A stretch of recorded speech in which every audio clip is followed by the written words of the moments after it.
With the environment design for World of Warcraft, we really wanted the environments to have a really handcrafted feel. We wanted the terrain to really have that feel that it was created, by hand. We really wanted to make sure that all the little details were embellished to the point, the viewer could tell that it just wasn't computer generated. For example, like the palettes and the detail in the environment, we really wanted to make sure that the viewer got rewarded with a lot of detail and things like that. So we treated them just as key as the characters, as the monsters, and everything else. Absolutely. There's not any one element of our game that stands out too far above the rest. Is that we treated the environments, the tile sets, everything just as important as a character, as a weapon. Everything received that equal amount of just real handcrafted treatment. A lot of the artists, too, actually were hiking fanatics, and we have some people that are really outdoors type artists, and they really bring that to the table. They they talk about like North Carolina or Pennsylvania, and we spent a lot of time trying to figure out just visually what's the most interesting angles to approach things. We didn't just isolate out terrain and just think of a lot of high-res textures or high-res geometry for the terrain. We realized that it was just as crucial that the terrain marry with lighting, with the fog. All of these elements were very important to pull together. And, just in layman's terms, we just pulled a lot of old school tricks to try to get across a lot more than what we're really doing technically, and keep all this under wraps where people could still afford to enjoy a nice frame rate and a beautiful vista all at the same time. We had a lot of beautiful color studies, which you'll see as we're talking about this. The game is about a game of trees. You have to have good trees in these kind of games. You stare at the terrain all the time, and we had some of the artists working on some of the trees. You'll notice that we have a really wide range of design for trees. We spent many years looking at the trees and studying them, and they're really like the glue that holds everything together. We were working on one of our earlier zones, and we concepted tree after tree after tree and built tree after tree after tree. And I remember laughing when I realized that we probably had about 50 iterations of this one tree that we just kept refining and trying to get it, as reasonable as possible as far as, poly counts and texture counts. And we went probably through weeks of collective testing on some of those trees over and over again. And then once we had those, it was sort of a framework for the ones to follow. I was just going to say that, when we got the color studies going, I felt like that was a really key point in development for the environments. Once we started doing that, it impacted us, and it took us a while to ramp up. But the initial prep work it took to get these environments, it really paid off in the end. Everything married together so much better. Yeah. Our team of environmental artists spent a lot of time developing their techniques on the terrain itself, learning what types of patterns look best when you're running through the game. We were really particular about hills and rises and visibility. Initially, we made almost too many hills where, for gameplay reasons, it was harder to see the spawns and things like that. So in addition to just making a beautiful looking scene, we had to work closely with game design. We a lot of times had to compromise on a lot of things to make sure that gameplay was still there.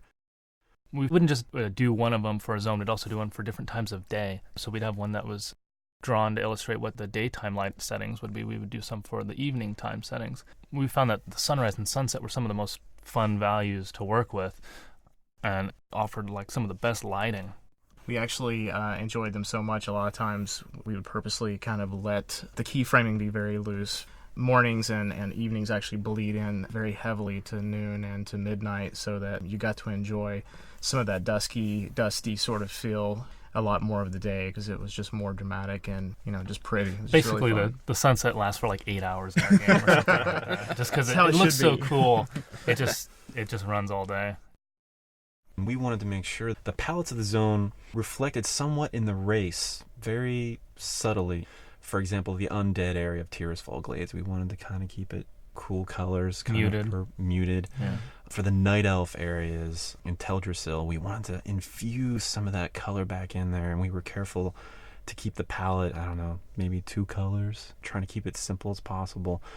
If you run around like sort of in the undead starting area, you can kind of check out the little vegetation growing on the ground, and even those themes of the undead are there just in the vegetation, just for fun little flavor. Vines crawling up and choking out these purple flowers and things. So even down to that degree the art team kind of paid Yeah. attention to the details. They definitely And- took advantage of every little area. I think some of the grasses have cobwebs, infused in it a little bit. And Yeah. hopefully like a crate or a barrel in the undead starting area, it's going to look and have its own look and feel compared to a crate or a barrel in the human starting area. And everything from the pallets to, the wood having more cracks and broken nails and knife scratches in it or whatever. They definitely took it. All the artists definitely took advantage. If they got to paint a texture for it, they definitely used every pixel to represent the environment that this prop was going to be set into. So, I mean, I know, I totally agree. And I think one of the things that we strive for too is just the uniqueness of what we want to do. We want to make sure that the zones look as good as possible, as far as like if you were to take a screenshot of our game and you see it in a magazine, it looks different. It has a certain look to it that you're not going to find easily.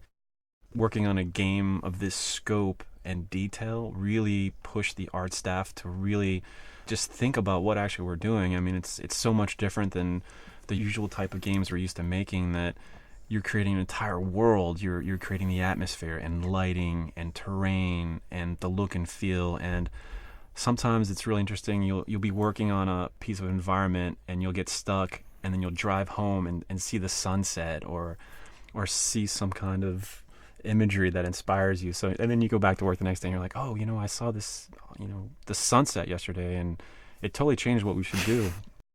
yeah, we had lots of just elements to work with in the editor for creating the world. We had the directional lighting, the ambient lighting, the sun color, the moon color, fog color, and all the gradations of colors in the sky. And I know Brandon did most of that stuff for so many of the zones, the watercolor, cloud color. And so we just take our time and put these together and, in the right order, playing off each other, the right colors, the right settings to create just that unified look and feel. Overall, we really wanted to have the environments have that old Maxfield Parish or that NC Wyeth, that warm feel, that handcrafted feel. I know we say that a lot, but we really wanted to have that look. And even in the trees, if you look at the trees, it's very hand painted, all the textures, and we were careful how things blend together, how trees would blend into the environment. We were constantly racking our brains about the tile set, what was too busy. Initially a lot of the roads were too busy and too dark, and we had to simplify those. And